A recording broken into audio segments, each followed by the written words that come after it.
welcome to this episode of Max Q.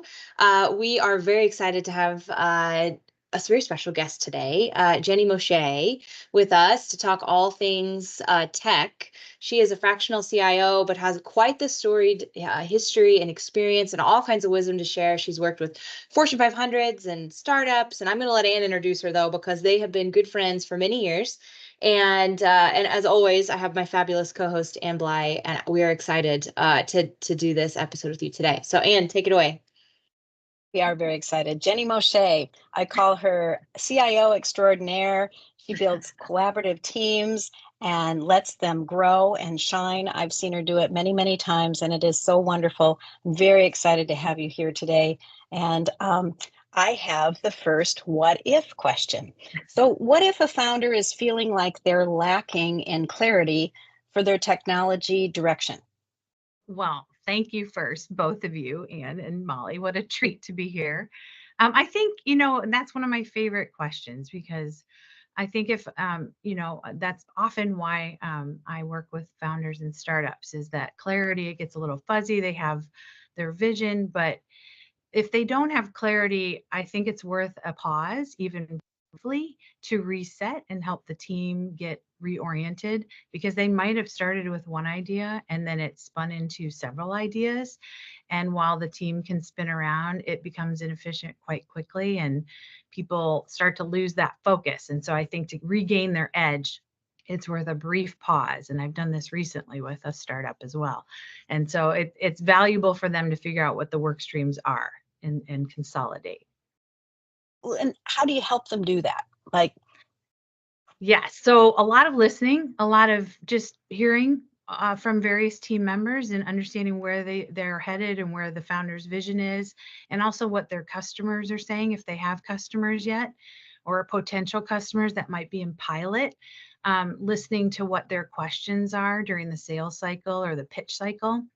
Also with investors, listening to the questions there for their particular team and where the team is taking the technology or the solution. And so understanding all the picture and all the stakeholders and understanding where the engagement levers are helps me help work with the founders to better articulate and lay out what the work streams might be. And so usually that feeds into a bigger picture roadmap of where they're headed, at least initially. And maybe it's chunking it in phases, or at least creating themes or energy around those work streams so that the team can rally behind that and have focus.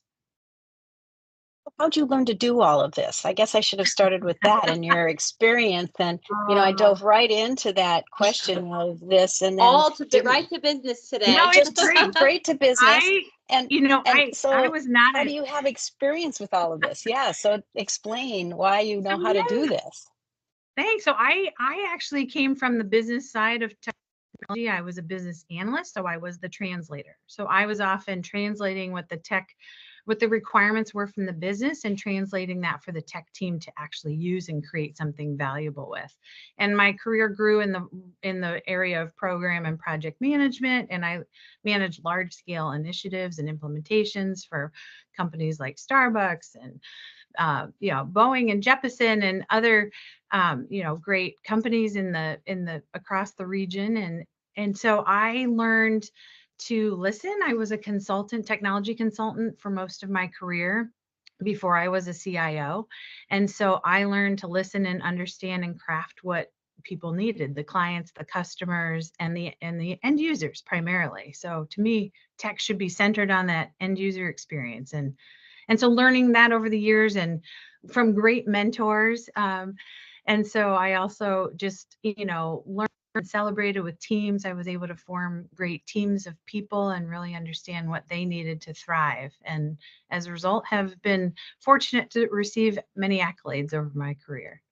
Yes, you have. If you want to see them, go look at her LinkedIn page. You'll see them. They're amazing. So Molly, why don't you take the next one? I mean, I think, well, for myself and maybe a lot of folks in the community are wondering, okay, CIO, that's spendy. That's a big title. What happens if I just wanted a little bit? We've heard fractional, everybody's fractional, it feels like at this point, right? How do I know if that's the right fit for me, if that's something that I even need? What does that look like? I think really smart companies are starting to get on board with the idea that they want the years of experience of a seasoned technology professional such as myself, but they don't have the ability to pay for the annual salary and the Right. commitment. And so it's a great model I found with this interim technology leadership to come on board in any capacity. You can call me whatever you call me, whatever title suits you and your investor needs or your board.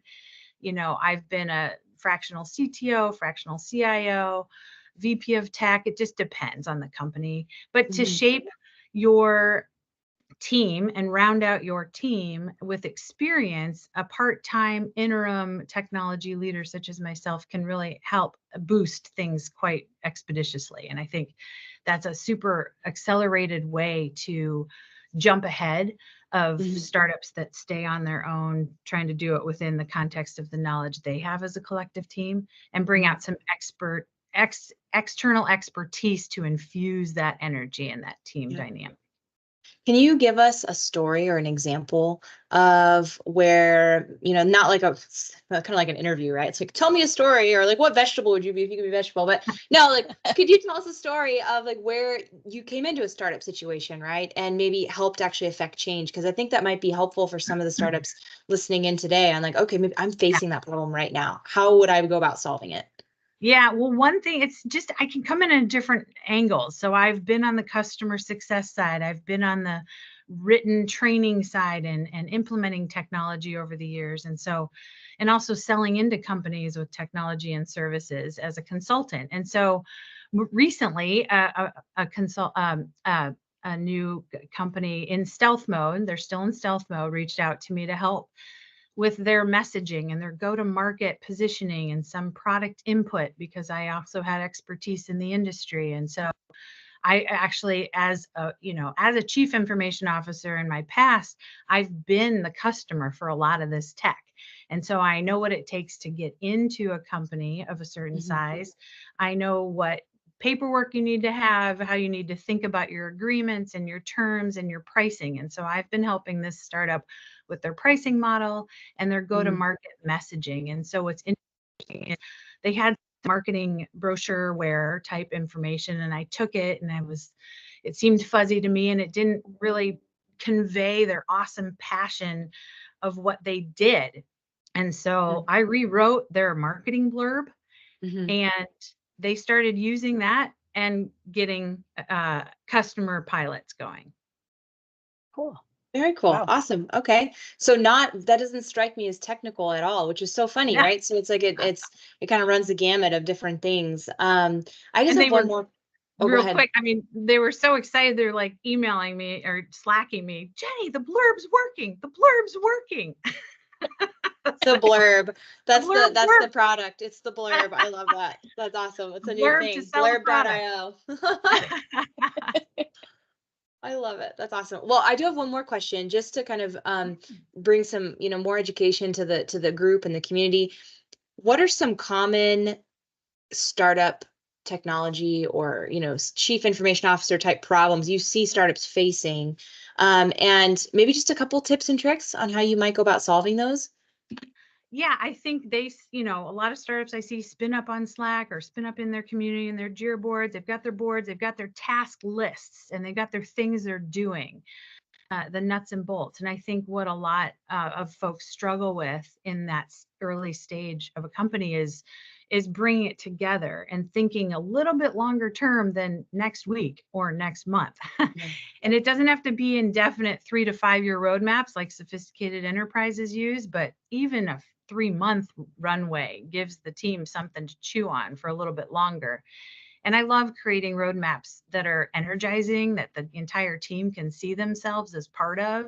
So whether or not there are themes or, color coding or team green, team purple, you name it, but there are layers to a roadmap that help the team feel like they know where they're headed. And they can change. They have to be flexible and be able to stretch and pull with the team and the evolution of the product.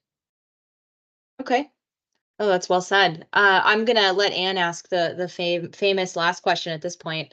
And the famous last question is, what book are you reading? Oh, that's so funny you asked. I love the Playing Big. I have it right here in front of me. I have 5 books going right now, but this is one of them. One is The Psychology of Money. What else do I have? Oh, the 6 gears. Anyway, this is one of my favorites right now is Playing Big. So, practical wisdom for women who want to speak up, create, and lead. And it's a great refresher for those of us that have been in industries that are, maybe male dominated, but I work with lots of males. I love males. I'm raising males. So, but it's a good way of everyone to kind of reframe and re-energize their meeting their future self and where you want to go in life. I love that. Cool. That's a perfect Great. ending. That was good. So we Perfect. can wrap it up. So if you want more information, Jenny's a part of the community. She's here to answer questions. If you have any, roadmap or tech questions, feel free to post them in MaxQ and she can respond. And obviously, we're so thankful to have you here today. Jenny, thanks for joining. We really appreciate it. Appreciate you. Thanks, Thank Jenny. you so much.